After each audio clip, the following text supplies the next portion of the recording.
जीवन एक मेला है जिसमें सुख दुख के झमेले लगे रहते हैं।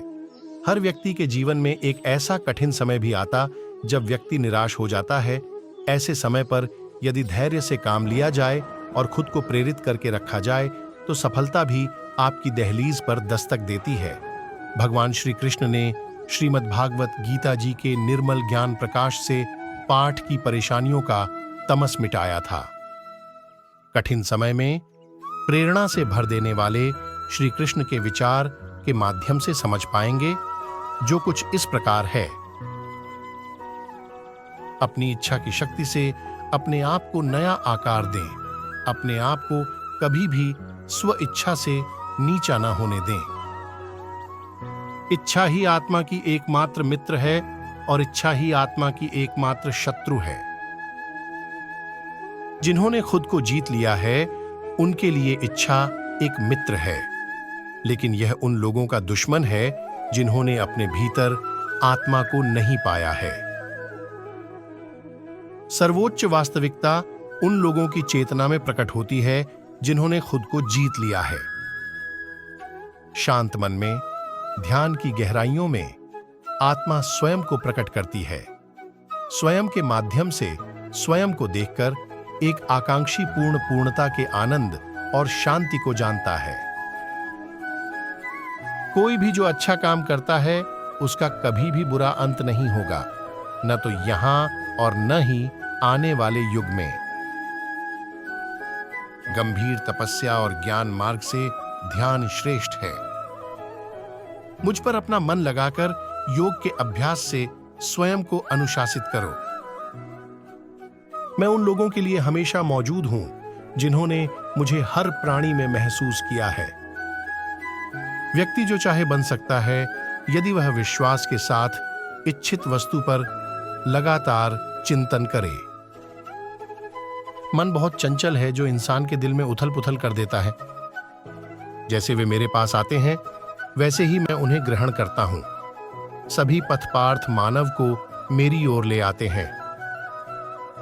इंद्रियों से मिलने वाला सुख पहले तो अमृत जैसा लगता है, लेकिन अंत में यह विष के समान कड़वा होता है। जब ध्यान में महारत हासिल हो जाती है तो मन हवा रहित स्थान में दीपक की लौ की तरह अडिग रहता है। कर्म मुझ पर इसलिए नहीं टिकते क्योंकि मैं उनके परिणामों से जुड़ा नहीं हूं। जो लोग इसे समझते हैं और इसका अभ्यास करते हैं वे स्वतंत्रता में रहते हैं। ज्ञान की भेंट किसी भी भौतिक भेंट से बेहतर है क्योंकि सब कामों का लक्ष्य आत्मिक बुद्धि है। जैसे आग की गर्मी लकड़ी को राख कर देती है, वैसे ही ज्ञान की आग सभी कर्मों को भस्म कर देती है। अपना काम हमेशा दूसरों के कल्याण को ध्यान में रखकर करें। अब प्राकृतिक कर्म बहुत तनाव पैदा करता है। हर व्यक्ति का विश्वास उसकी प्रकृति के अनुसार होता है। मैं उन्हें ज्ञान देता हूं जो सदा मुझसे जुड़े रहते हैं और जो मुझसे प्रेम करते हैं। मेरी कृपा से कोई सभी कर्तव्यों का निर्वाह करते हुए भी बस मेरी शरण में आकर अनंत अविनाशी निवास को प्राप्त करता है। बुद्धिमान व्यक्ति कामुक सुख में आनंद नहीं लेता। जो कार्य में निष्क्रियता और निष्क्रियता में कार्य देखता है वह एक बुद्धिमान व्यक्ति है। मैं धरती की मधुर सुगंध हूं। मैं अग्नि की ऊष्मा हूं। मैं ही सभी जीवित प्राणियों का जीवन भी और मैं ही सन्यासियों का आत्मसंयम हूं। तुम उसके लिए शोक करते हो जो शोक करने के योग्य नहीं है और फिर भी ज्ञान की बातें करते हो।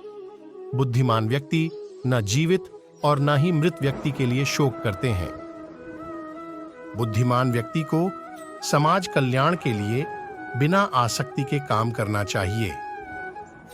कर्म मुझे बांधता नहीं क्योंकि मुझे कर्म के प्रतिफल की कोई इच्छा नहीं। कर्मयोग वास्तव में एक परम रहस्य है। कर्म उसे नहीं बांधता जिसने काम का त्याग कर दिया है। अपने अनिवार्य कार्य करो क्योंकि वास्तव में कार्य करना निष्क्रियता से बेहतर है। आत्मज्ञान की तलवार से काटकर अपने हृदय से अज्ञान के संदेह को अलग करके अनुशासित बनो। मनुष्य अपने विश्वास से निर्मित होता है। जैसा वो विश्वास करता है वैसा वो बन जाता है। इस जीवन में मनुष्य न तो कुछ खोता है और न ही कुछ व्यर्थ होता है। मन अशांत है और उसे नियंत्रित करना कठिन है, लेकिन अभ्यास से इसे वश में किया जा सकता है। केवल मन ही किसी का मित्र और शत्रु होता है। व्यक्ति या जीव का कर्म ही उसके भाग्य का निर्माण करता है। जब मानव अपने कार्य में आनंद खोज लेता है, तब वह पूर्णता प्राप्त कर लेता है।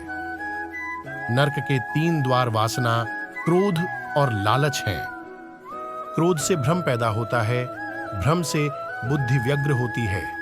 जब बुद्धि व्यग्र होती है, तब तर्क नष्ट हो जाता है। जब तर्क नष्ट होता है, तब व्यक्ति का पतन हो जाता है। सदैव संदेह करने वाले व्यक्ति के लिए प्रसन्नता ना इस लोक में है, ना ही कहीं और। मन की गतिविधियों, होश, श्वास और भावनाओं के माध्यम से भगवान की शक्ति सदा तुम्हारे साथ है और लगातार तुम्हें बस एक साधन की तरह प्रयोग करके सभी कार्य कर रही है। ज्ञानी व्यक्ति ज्ञान और कर्म को एक रूप में देखता है, वही सही मायने में देखता है। प्रबुद्ध व्यक्ति के लिए गंदगी का ढेर, पत्थर और सोना सभी एक समान है। निर्माण केवल पहले से मौजूद चीजों का प्रक्षेपण है। उससे मत डरो जो वास्तविक नहीं है, न कभी था न कभी होगा। जो वास्तविक है वो हमेशा था और उसे कभी नष्ट नहीं किया जा सकता। जन्म लेने वाले के लिए मृत्यु उतनी ही निश्चित है जितना कि मृत होने वाले के लिए जन्म लेना। इसीलिए जो अपरिहार्य है उस पर शोक मत करो। तो यह थे श्री कृष्ण के कठिन समय में प्रेरणा से भर देने वाले विचार।